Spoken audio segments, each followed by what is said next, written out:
Hey everyone, and welcome back to another episode of Canadian Gamers. And I'm all by my lonesome, I'm just with my cat. And I have no idea how long this particular podcast is going to last, but I got a lot of stuff to talk about. So what I've done is I've gone to gamesindustry.biz, and I basically pulled up their all-in-one document, I guess, or article that basically lists everything that was announced at E3. Now, there's no point in me just regurgitating everything that was announced. That would be kind of boring and kind of pointless. You guys know all the big news. So I thought I would just go through this and take a look and see what were some of the bigger announcements, some of the stuff that I'm interested in. And we'll just have a little bit of a discussion on that. I was supposed to do this with Steven, but he's only available at night. And nights are awkward for me for a variety of reasons. So I'm here by myself. So hopefully we can have a good conversation and we'll go from there. So to start, I just wanted to say that I've started to use the community features of this particular platform. So on YouTube, they have like a community tab. The only thing I can't figure it out is when you guys leave comments on the community tab, I don't get a notification telling me anything. So I have to manually keep checking, and that's a little bit annoying, in particular because I have no idea when you guys comment on like older stories or stuff like that. So yeah, I'll keep posting news there because I did like the State of Dragon Quest, which was done like a week or two ago. And that was before the announcement of Dragon Quest Walk and Dragon Quest, and the fact that Dragon Quest 12 is going to be in development soon. Like they're already having the initial discussions. So I thought that was pretty cool. Obviously, that was pretty big news. That was right before E3. And the fact that they didn't talk about anything to do with what's called Dragon Quest 11S made it pretty obvious to me that that was going to be coming soon. And indeed, it is. So we'll talk about that when we get there. But so some of the big things that happened, you're going to hear lots of noise. By the way, my phone is vibrating like crazy. I got the cat crying in the background, so sorry about that. It's just I don't know what's going on. Everyone in the world just wants to get a hold of me right at the same time. So right before E3 kicked off, we had the Pokemon Sword and Shield information, which was really cool. Steven and I did a whole little podcast about that. We also found out that Death Stranding is coming out in November, which, okay. I've been really out of it with my MBA. I've really been out of it. I haven't had that much time to do very much, right? So a lot of this stuff it might be huge news to you guys, but for me, it's really nothing too spectacular. There was also the Google Stadia information, which I'm just like, whatever. I'm not really paying much attention to it at all. It's Google's gaming, like streaming platform, something like that. Again, whatever. It is what it is. I'm sure you guys are excited for that. I'm just like, kind of like, whatever. Something that was kind of cool that was announced either right before or just around E3 or maybe even during E3, was Playtonic's Yooka-Laylee and the Impossible Lair, which is a 2.5D platforming game. And it actually features sort of like a little 3D overworld. And that's coming out later this year for pretty much all the main consoles, I think even PC and everything else. So that's pretty cool. Now, Yooka-Laylee was interesting because that was the Kickstarter that was going to be done as a Banjo-Kazooie sort of spiritual successor. And yet it ended up actually just not playing that wise. Some really weird gameplay decisions that were made. I actually never got around to playing it, so I can't really say too much. But I know that from the reviews and from some comments from friends of mine, they were just like, it was okay. It wasn't brilliant, but it was okay. And so seeing the follow-up go 2.5D, I can sort of understand why they did that. They're taking it in a slightly different direction. And they were even saying that moving forward that they want to do, Playtonic that is, wants to do things that are like completely different. So I respect that. I think that's okay. Okay, so Saturday, June 8th, we had Electronic Arts basically revealed a whole bunch of stuff. And to be really honest, I have no interest in pretty much anything here. I'm just looking really quickly here. Battlefield 5, Chapter 5 will take place in World War II specific theater. And they're talking about Sims and talking about a new FIFA game and so on and so forth. Honestly, I have no idea. I really, like I said, I'm playing virtually nothing these days except for games on my Nintendo Switch, just because I'm able to take it on the go. And it's not even that I'm playing it on the go per se. It's more that I can just sit on the sofa. I can sit on my bed, sit in an armchair, and just play for a little bit. But yeah, I wasn't, there was nothing at EA's but conference or reveals that really did anything for me. So yeah, nothing big there. I know Bethesda followed up. I think that was on the next day, if I'm not mistaken. And with them, from what I hear, is like there was tons of stuff talking about mobile games. They did reveal more about Doom and Wolfenstein and stuff like that, and it just feels more and more and more like they're moving away from current gen, and they're going to be focusing hardcore on next gen with like the Elder Scrolls 6 and Starfield, is it? I forget what the name of that other Star game is that's coming next gen. So I expect us to see more of that next generation. I just don't understand why these companies hold press conferences when they're doing, like when they're slowly transitioning out. You don't need to have a press conference, but whatever. So nothing really amazing there. Just new Wolfenstein, new Doom, both look great. That's good enough for me. We know that we had a bunch of Xbox news. We've got projects, Scarlet. We know that Halo Infinite is going to be a launch title for that platform, which is a big deal. That I'm happy about. I don't know, I've said this for years, that I have no idea why Microsoft hasn't done that in the past, like with the Xbox One. I get with the 360 didn't really have time, but I would have held games and stuff and just made sure that for Xbox One I was good to go. They revealed that the Xbox Game Pass launched on PC today, and a lot of people were expecting it to even launch on like Switch and stuff like that. Just because there's been a lot of rumors between Microsoft and Nintendo doing some things together, which of course was revealed as the Banjo-Kazooie downloadable content for Smash Bros, which is really cool, but we'll get to that in a little bit. Again, a lot of stuff here that personally, not that amazing. I know that there was Gears 5 they showed. Microsoft bought Double Fine Productions, which was kind of interesting. That was kind of a big deal. And then, of course, like I said, the Scarlet stuff. And I know I'm missing tons of stuff, guys. I'm not going into details on absolutely everything, except for the things that interest me. And as you can see right now, so far, nothing really is that interesting. What else did we get? Just going through here because there's a list of a bunch of stuff. Square Enix, they had some announcements. They had their big conference. They showed the Avengers game. But for me, the big thing was the Final Fantasy VII remake with the $7,000 I forget, what was it, first class edition or something like that.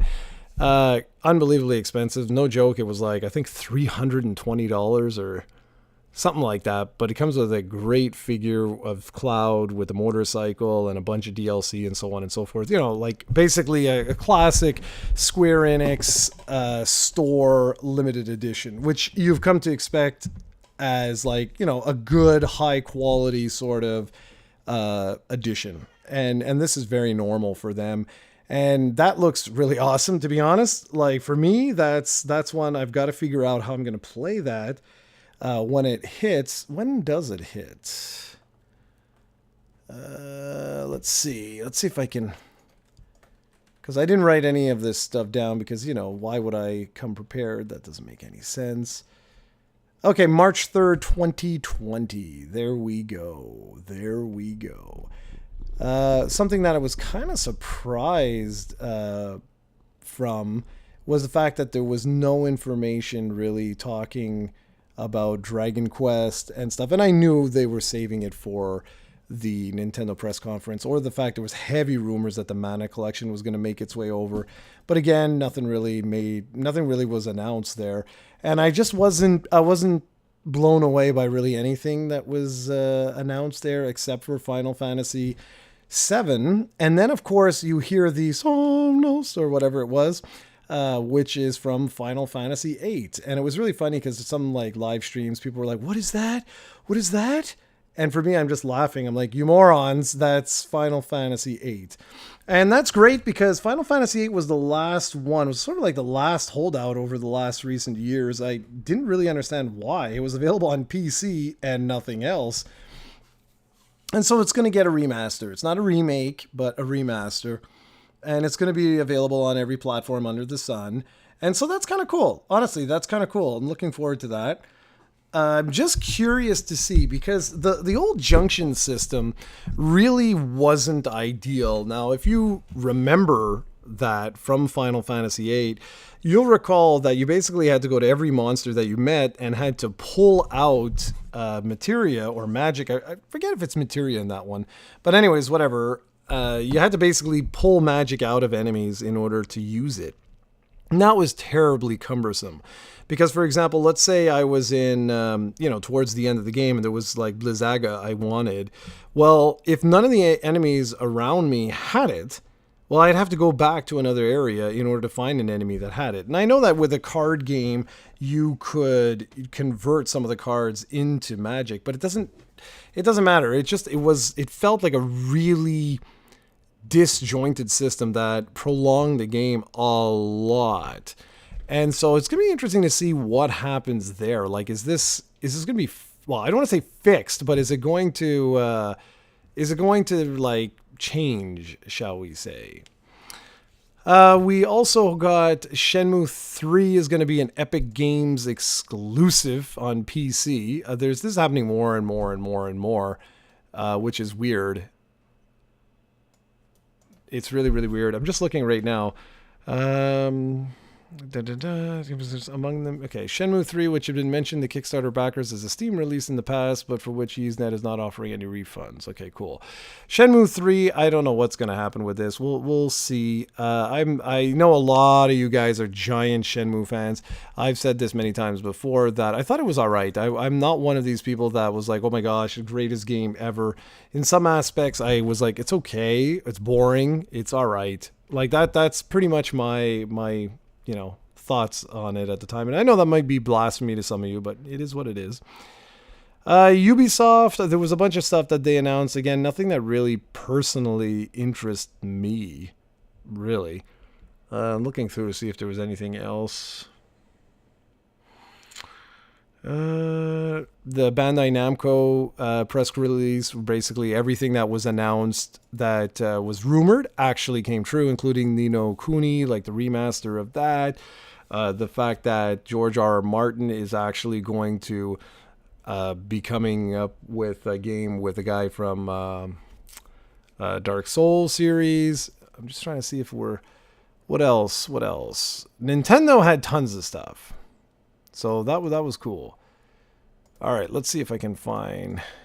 No. Okay, hold on. Let's go. Nintendo E3 2019 Direct News. Because the site I'm using, for whatever reason, is locked up. Which is really weird. All right, so... do I do this? Ugh. That's no good. GameSpot has a few things, but I'd like something that would be relatively in order. Yeah, here we go. All right, so I'm on Tom's Guide, and my cat is crying in the background. Poor little scoobers. So the Direct began, and this one I'll talk a little bit more of, or at least a little more in depth, because this is something that I'm actually, I am interested in, like I said, because of my current lifestyle right now, i.e. school. So they actually talked about some really cool stuff, as usual. Nintendo's funny because sometimes they spend like 17 years on like one game, like they did last year with Smash. They spent like tons of time on Smash. And then other times they do a really good job of mixing and matching and really showing what they have coming up. And that's what they did this year. This year they did a really good job with that. So they started off with Dragon Quest characters coming to coming to Super Smash Bros. Ultimate, which I thought was really cool. And it's supposed to drop sometime this summer, which is awesome. And it's actually played a really big role in our Twitter numbers, like our subscriber numbers increasing, as well as our YouTube numbers increasing here. So if there's anyone who's new to this, yes, our production values are horrible, and yes, we're very unprofessional, as you can hear with my cat screaming in the background. But that's just who we are, and we do talk a lot about Dragon Quest, and by we, I mean me. Do a lot of import reviews for the Dragon Quest series, typically for whatever reason. Not for whatever reason. We know that Dragon Quest sells a lot more in Japan than it does here, so they typically release a lot of Dragon Quest games in Japan that are never released here or much, much later. So, after the big announcement for that, I thought, like, oh yeah, well, here we go. And I don't know why this isn't mentioned here, which is kind of weird. Maybe this is not in order, but anyway, whatever. But after this, it was also revealed that Dragon Quest 11S Definitive Edition, or whatever it's called, will be released day and date with Japan on September 27th, 2019. Now, what was just a minor announcement here, because Dragon Quest is not a huge series here, was actually a really big deal in Japan. And the reason for that is because Dragon Quest is huge in Japan. So over in Japan, you're getting yourself a limited edition Switch. You're also getting the Hori Slime Pro controller, which was also released on the PlayStation 2 and the PlayStation 4. I got both of those. And they're also releasing a new collector's edition for the Switch version of Dragon Quest XI. So all of that stuff is on the Square Enix Japan store right now. It's slowly migrating over to Amazon, except for the limited edition game. That will only be available from the Square Enix store. If you want to purchase the console will only be made available. It's available from Amazon or whatever, but if you're going to purchase it directly from Square Enix, it's actually a lottery system. So you have to see if you win the lottery or not. So I've got the controller, I've got the game pre-ordered, and I have a lottery ticket for the system.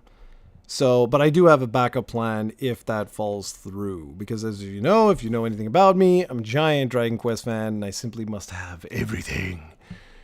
So what else did they announce? Well, we got Luigi's Mansion 3, so showed some gameplay, and they said that it will be released some point in 2019, but no confirmed release date. Looks absolutely great. Gonna have a co-op in it with Guigi, which I thought was cute. There's even an 8-player co-op mode called Scare Scraper, and it looks very much like your typical Horde mode, but with ghosts, which is okay. I mean, that's kind of cool. I'm just more interested in just playing the game itself. It looks like it's going to be a lot of fun. They talked about a Dark Crystal tactics game, which I really don't care about.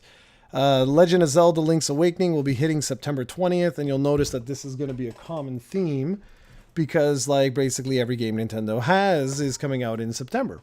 So they announced like a gajillion games for September, which I'm obviously exaggerating, but they did announce a lot of games for September. So yeah, Link's Awakening looks absolutely great. Really crappy collector's edition that just comes with a book. I was kind of disappointed by that. Was hoping we would get some kind of like something like they did with the Breath of the Wild there, where you got like that little plastic statue of the Master Sword. That was cool at least, but really disappointed with that. I know Europe has a slightly better version of the collector's edition, but yeah. No bells and whistles. And those are the two series where I really like to buy like the collector's editions for those two games. Like series, Dragon Quest and Zelda, they're my two favorite series. But alas, no. So anyways, I'm just going to get the digital version of that and be done with it. They announced The Witcher 3 is coming, and I don't know about this. I think I'd like to try that out if I get a chance, because I've heard nothing but good things of this and just never had a chance. Fire Emblem Three Houses is finally coming, launching July 26th, and that's perfect for me because I'm still off, so I'll actually be able to give that a go. So I'm kind of happy about that. They also said that Resident Evil 5 and 6 are going to launch, and I really don't care. No More Heroes 3 was announced. They showed some Astral Chain, Marvel Alliance, Ultimate Alliance 3, Mario and Sonic at the Olympic Games. Nada. Doesn't really affect me. Animal Crossing New Horizons, though, finally we got some gameplay here, and looks great. It really does. I'm really curious to see. I guarantee you they'll have a direct dedicated entirely to Animal Crossing, and I'm really looking forward to that. I'm also ecstatic by the release date coming out in 2020. Amazing. Comes out in March, I think it was, of 2020.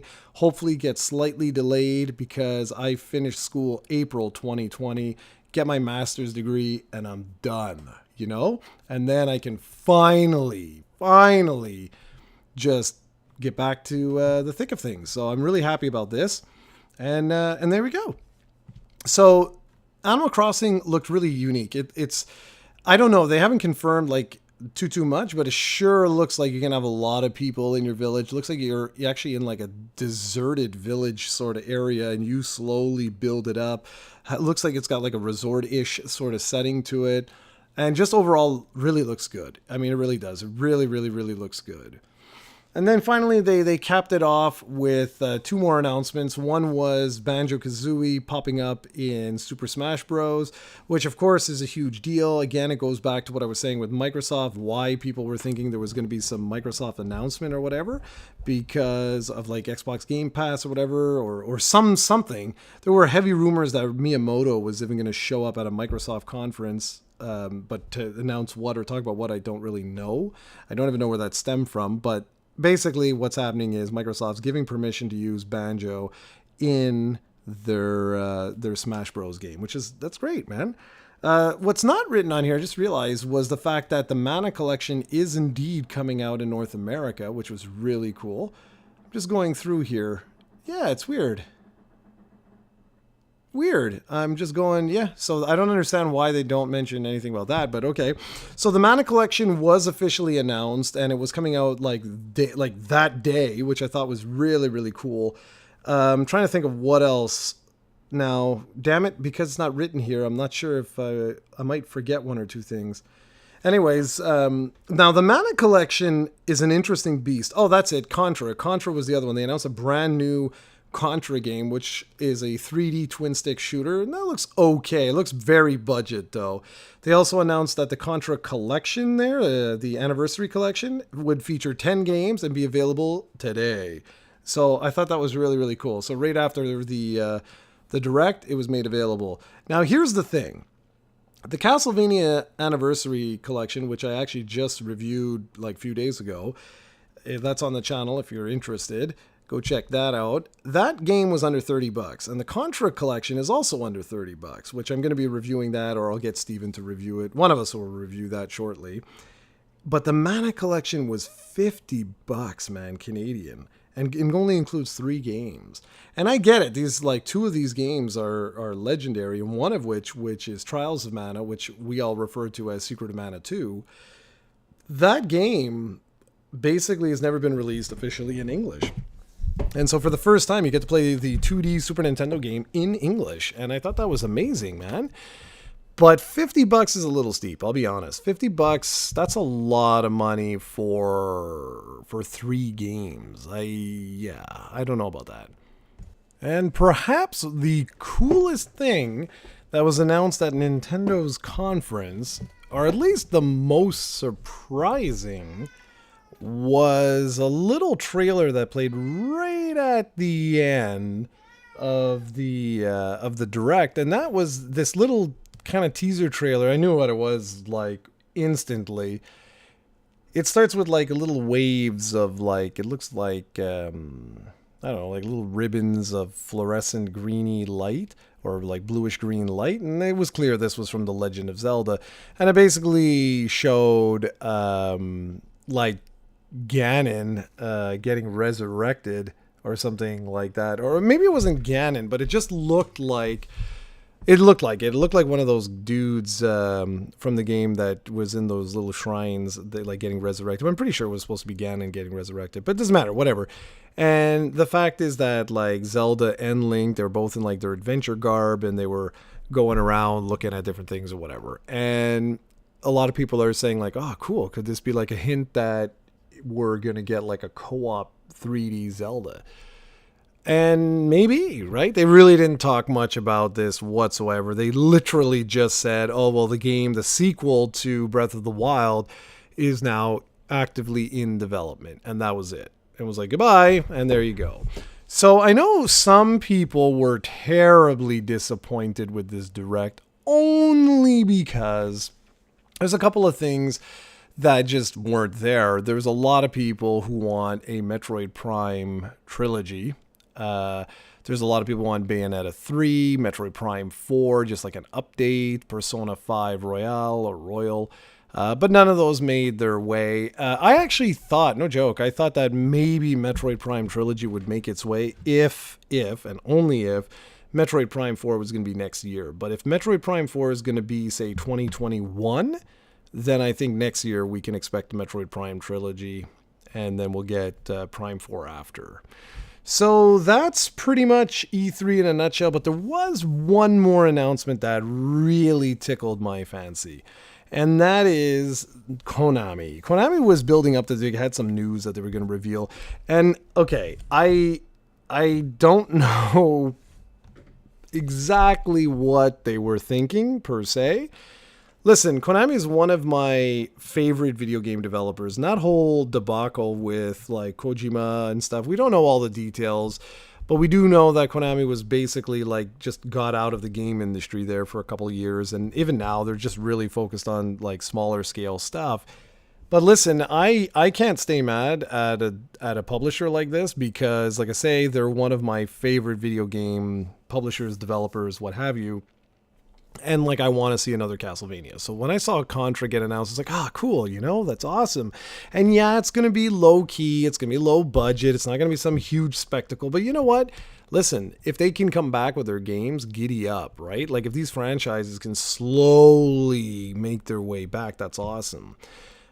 But I don't think them announcing the TurboGrafx 16 Mini at E3 was probably the best course of action. And I say that because I loved the TurboGrafx 16. It was my first CD-based system. The PC Engine, I think to this day, it was the most impressive piece of technology that I ever owned at a particular point in time. So like when I imported the PC Engine like oodles and oodles of ages ago, it was so small. Like it was like this tiny, tiny, tiny little system. And I was just blown away that the graphics were better than the NES. And the NES was this big hunk, like, the games are huge. And so I always found the PC Engine brilliant. So why was I surprised with the Konami announcement like at E3, and why I say it's not really probably the wisest decision is because the TurboGrafx 16 literally was only sold like in like Radio Shack. Like it wasn't available to the masses. To say it tanked would be like an overstatement. It barely sold any units at all. And in Japan though, it was actually more successful than the Sega Genesis / Mega Drive. And so it's a big deal. This is a huge announcement in Japan. And just looking at the Japanese message boards, like people are genuinely excited for this. They're like, this is going to be awesome. Whereas in North America, like you can hear boos at the announcement. And I kind of get it, right? Like I understand that people are like, what the hell is this? But I'll tell you the truth.